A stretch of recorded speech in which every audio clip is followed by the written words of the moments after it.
A young woman stands in a chamber at Dagford, a manor buried deep in the Suffolk countryside.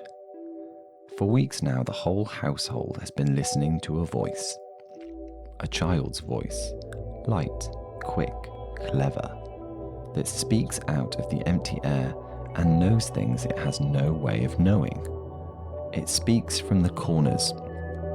It speaks from the dark, and no one has ever seen it.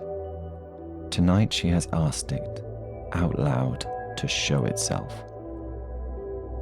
And the voice answers.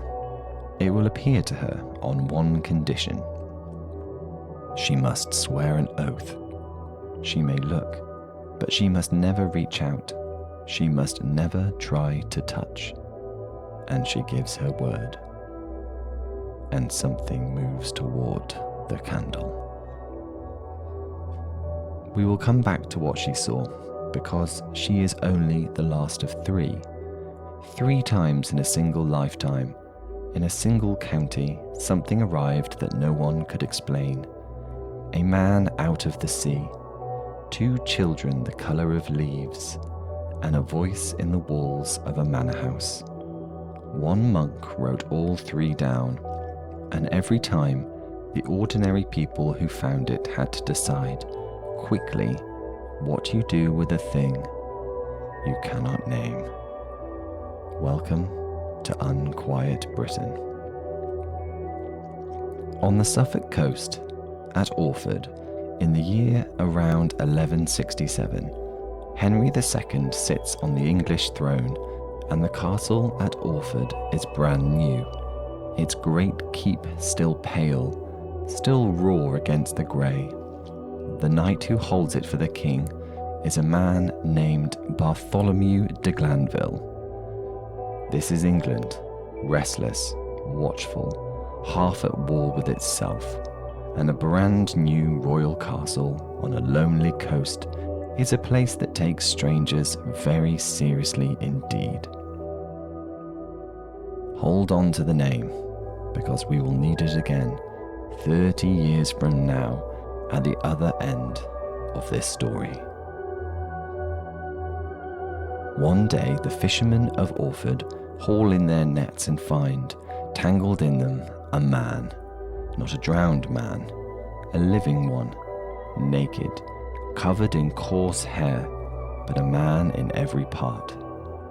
They take him up to the new castle, to de Glanville, and the questioning begins.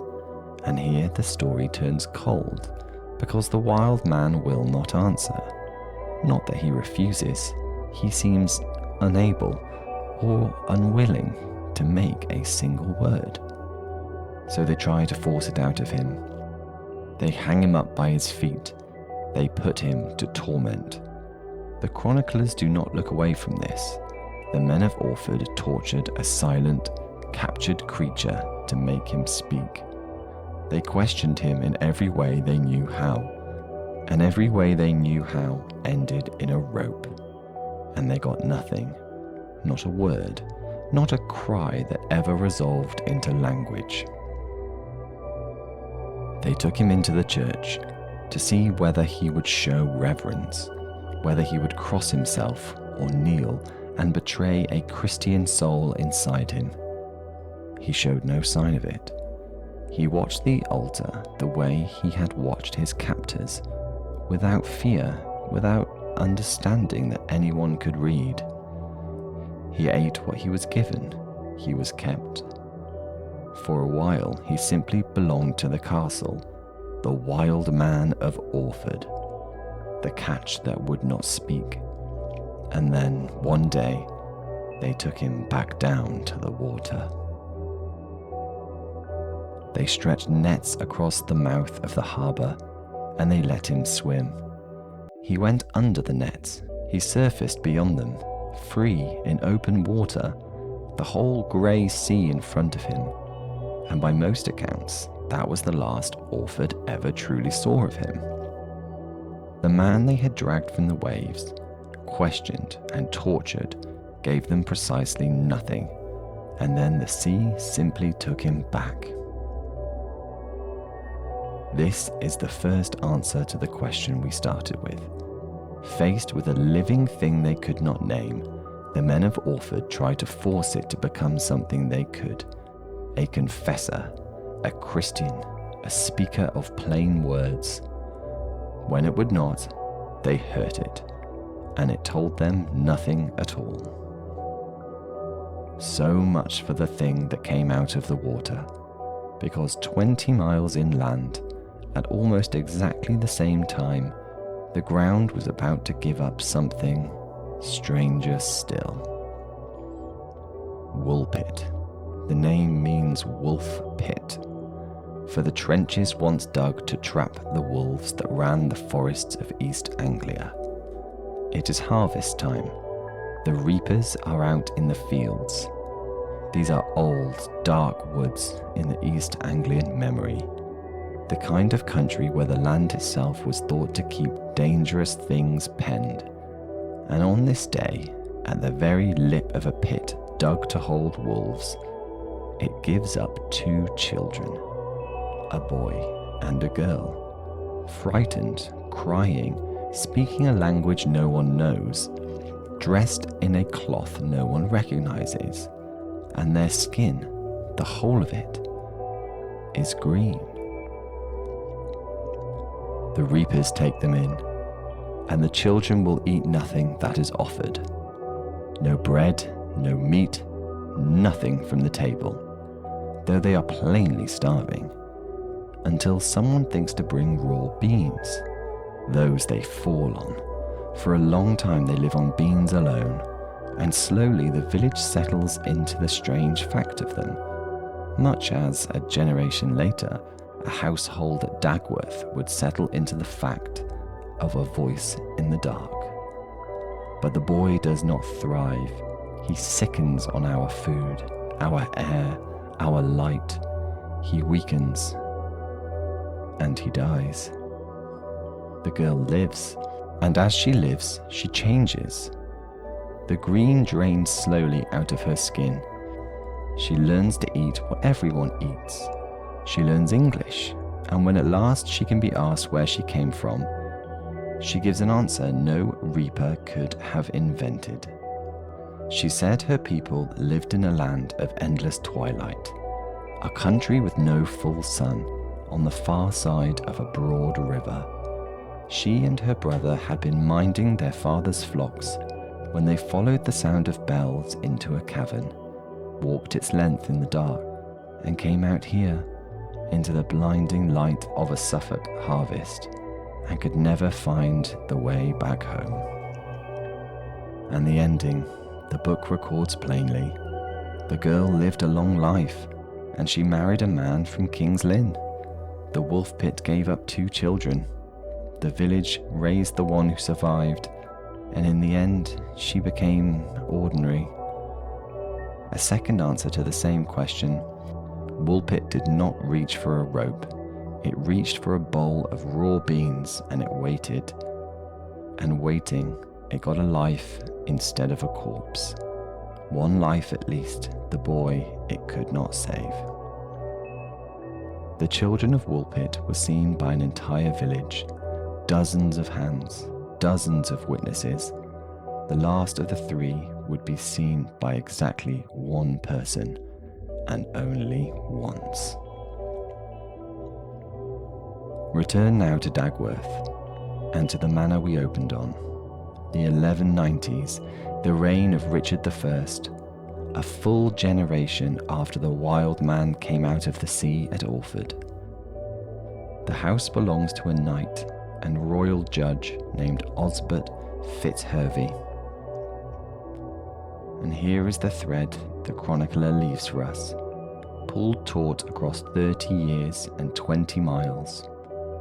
Osbert Fitzhervey was kin to Bartholomew de Glanville, the same family that held Orford Castle when the fishermen brought in their catch. The man from the water and the voice in the walls belong, by blood, to a single story. The monk who sets all this down, Ralph again, seems to have known this family, and not to have thought much of its master. Osbert was a royal judge with a hard reputation. Make of that what you will. A house that draws a haunting to itself.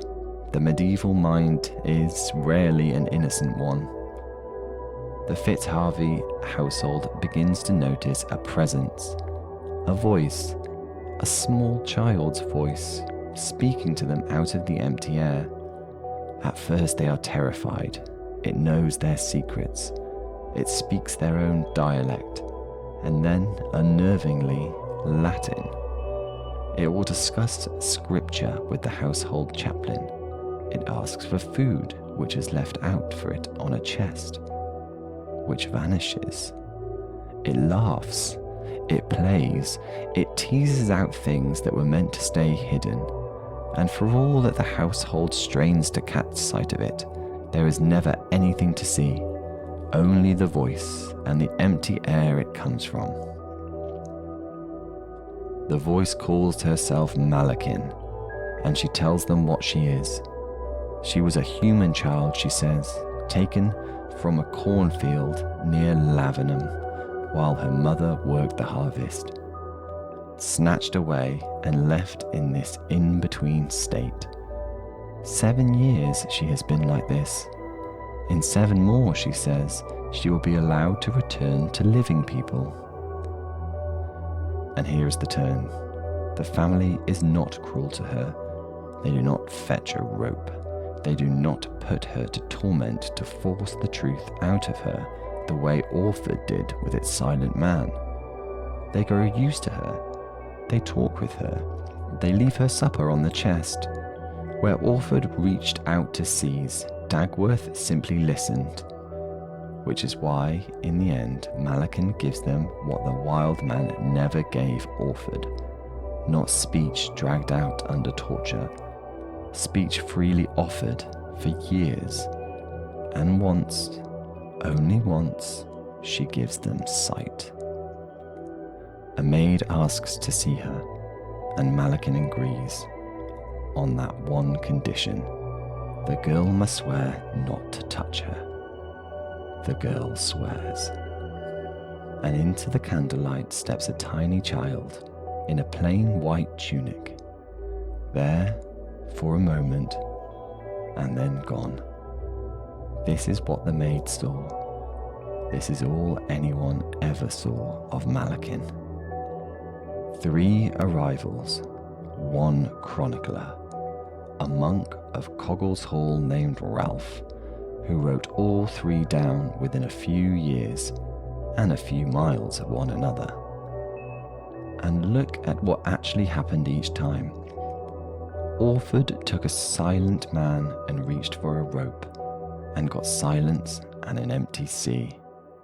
Woolpit took 2 frightened children and raised them, and got in the survivor an ordinary woman with a long and ordinary life.